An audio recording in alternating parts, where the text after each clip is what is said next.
welcome to a very special episode of RamLife. I'm your host, Bria Andress. And I'm your host, Janae Hancock. Tonight we have a very special show planned for you. That's right, Rams. Tonight we're talking about movies, celebrities, the ACT Human Rights Film Festival, and April Fool's Day. But first, let's talk about what had everyone so green this past weekend. In case you missed it, last Saturday was St. Patrick's Day. In honor of this special Irish holiday, I went to Denver to witness the biggest and greenest parade in Colorado history. Check it out. Shamrocks and shenanigans for all. Known as one of the biggest St. Patrick's Day parade west of the Mississippi River, on Saturday, the annual event took place in Denver. Surely not an event to miss. Several people showed up. Downtown Denver was filled with green. This parade was estimated to be about 225,000 people who gathered for fun. A chill in the morning, but that didn't stop the floats and the people gathering to socialize for the Irish celebration. But we can't forget about my personal favorite, the food, ranging from Irish goods to ice cream. We were definitely in for a treat. But one thing is for sure, when people show up to the St. Patrick's Day parade, they definitely do not plan on disappointing. From top to bottom, young to older, this parade is definitely about unity and celebration. And surely, no one was forgotten or left out. Cheers to another great St. Patrick's Day.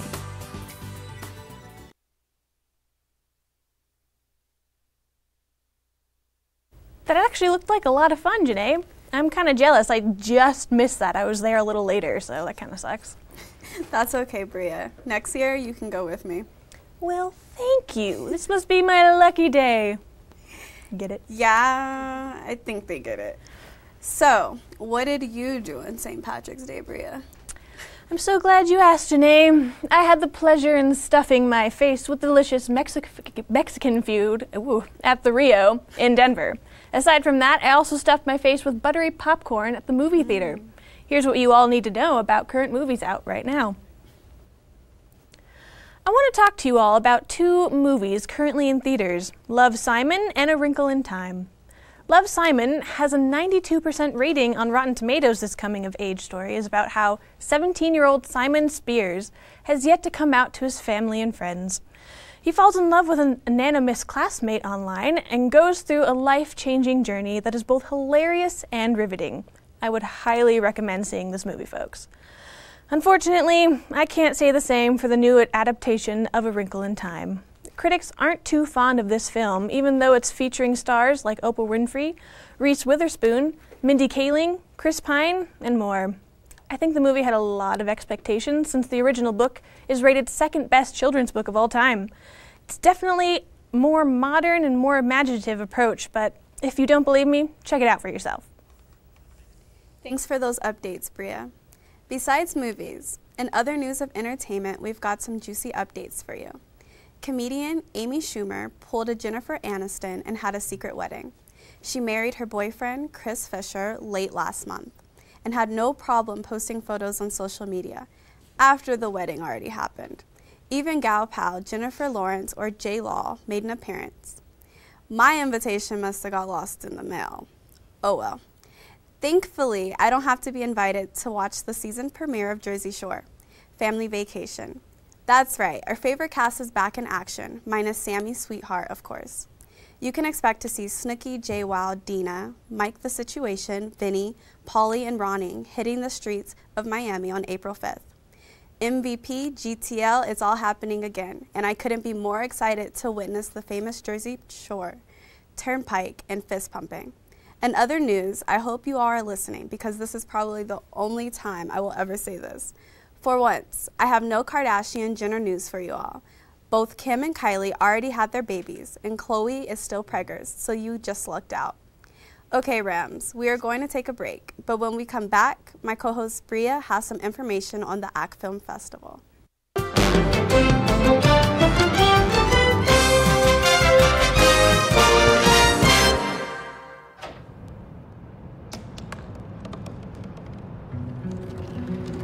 They said I couldn't dream.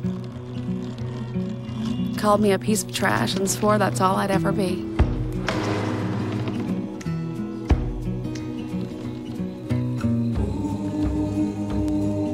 Said a bottle couldn't see the ocean.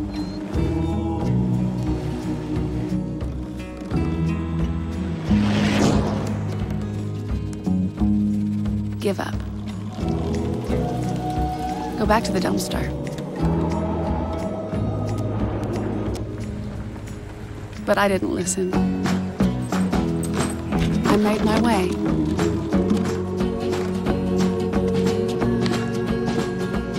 And now, I am what I've always wanted to be.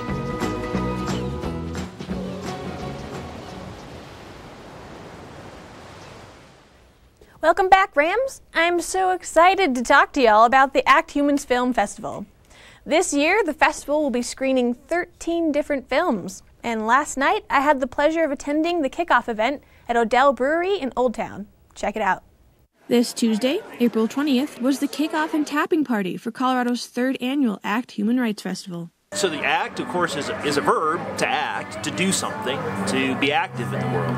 But it's also an acronym, to create awareness, to connect, and to transform. And so the films help us become aware of what's going on in our world. But then we can connect to each other, because one of the things that we do is we don't just bring the film, we bring guests. And out of that, we can transform our own lives, and we can hopefully transform the world around us. Held at Odell Brewing Company, ACT Film Festival hit the ground running with a short viewing of this year's documentary lineup. So we just get to come here and have a bit of a party, announce some of the films, give away tickets, give away t-shirts. It's just a kind of a nice way to start the festival season. The festival will kick off the weekend of Friday, April 6th to April 8th from the Laurie Student Center, the Lyric, and the Lincoln Center. For the first time, we have an entire night devoted to student films, and so we put out a call for student human rights-oriented films for people in the West, students in the West, college and high school students, even be grade school students, I suppose. Tickets are online, with student tickets starting at $5. Really, most important is come to the films and have the conversations. That looked like a lot of fun. I might have to check out a couple of those films myself. You should. It's a great way to support your family, and everyone loves watching movies, so really you have no excuse. But for those of you who are looking for other things to do for the rest of March and early April, we have some campus updates for you after this break.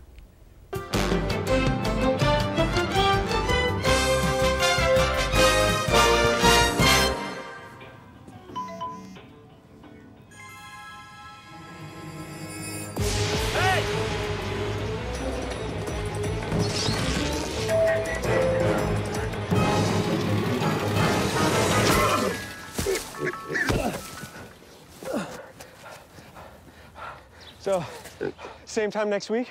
Well, of course. Put away a few bucks, feel like $1 million. For free tips to help you save, go to Feed the Listen, I realize that I'm not perfect, but it all really started to change because you judge me for having a problem. No one is going to know that I need help. I need help. I know that no one is going to judge me for having a problem. I realize that I'm not perfect, but it all really started to change because you listen. Welcome back, Rams. As Bria mentioned earlier, we've got a couple local focos for you all tonight. The Borromeo's String Quartet will be performing in the Organ Recital Hall at CSU's University Center of the Arts, or the UCA, this Friday, March 23rd at 7:30 p.m. Additionally, inside the UCA, the Gregory Alakar Museum presents Mixed Multicultural Intersectional Inclusivity Exchange on Thursday, March 29th from 5 to 7:30 p.m. to discuss representation and practical change to social justice. Lastly, Ram Events and Prism are working together to throw the annual Spring Drag Show. The event will take place in the Laurie Student Center on April 8th from 6 to 9 p.m. and it's free. You will not want to miss out on these upcoming events. Again, all of the events mentioned will be located on CSU's campus, so really you have no excuse not to check them out. You know, Bria, I think you are right there. But you know what I have to do to have an excuse? A break. And when we come back, you will find out what Bria and I did while exploring the streets of CSU.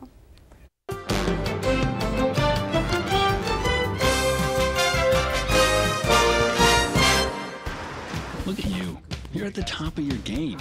You're unstoppable. Nothing can throw you off track. Wait, is that your car? Uh-oh. Yeah, I saw that coming. That will throw you off track. You're looking at around 10 grand in fines, legal fees, and increased insurance rates. Let's try this again. Smart move. Because buzz driving is drunk driving.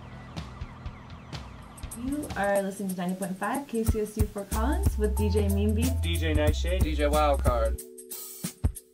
Music to me is one of the best creative outlets that I can think of. An escape from the real world.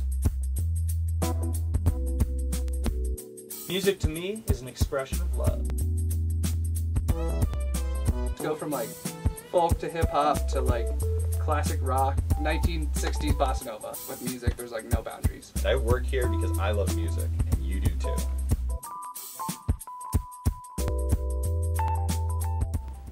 Welcome back, Rams. We know it's a little early to be talking about this, but since the holiday's coming up so fast, and since it's so well loved, Janae and I couldn't help ourselves. You're right. It would have been foolish of us if we didn't. Get it? Just tell them. All right. Okay, so you're right. April Fool's Day is coming up, and Bria and I thought it would be a good idea to go out to the streets of CSU's campus to investigate what CSU students have planned for this holiday. And this is what we found. What is the funniest April Fool's prank you have or you heard of? Oh, I don't really know. I don't have any jokes. honestly me, because sometimes people honestly think that their jokes are funny, but then they take a second look and they look who they're trying to make the joke to. And the scam is that I'm the joke. I don't know. I just like messing around with my friends, you know. Anything really works, you know. Waking them up early or pushing them out of bed or something like that, you know. One time, my brother locked me in the garage. Yeah, but like it was on accident, but like I was in there for like 3 hours. Yeah. Thinking stuff off the top of my head. What about you? Hey.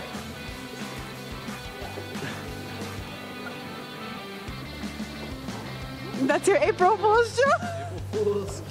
My brother is in middle school. He's a really nervous person, so we changed the clocks for an hour ahead, and he got up and freaked out and ran outside and like we drove him to school and there was no one there. So yeah. I woke up one morning and my brother had saran wrapped the entire front of my door, so I woke up late, went to run out of my door and ran straight to a plastic screen.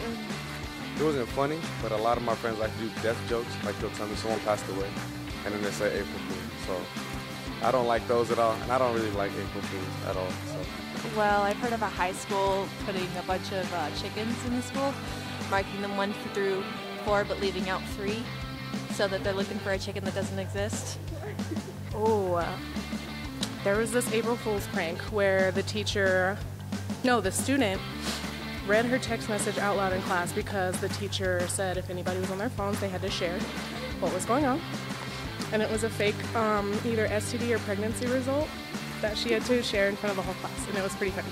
So I don't know, I got a boyfriend for the first time, and like my family's like, what the heck, like that's weird for them to see me with a boyfriend, so I think I'll be like, we're getting married, and like I'm crazy, so they might believe me, honestly. Like, I kind of want to do that one.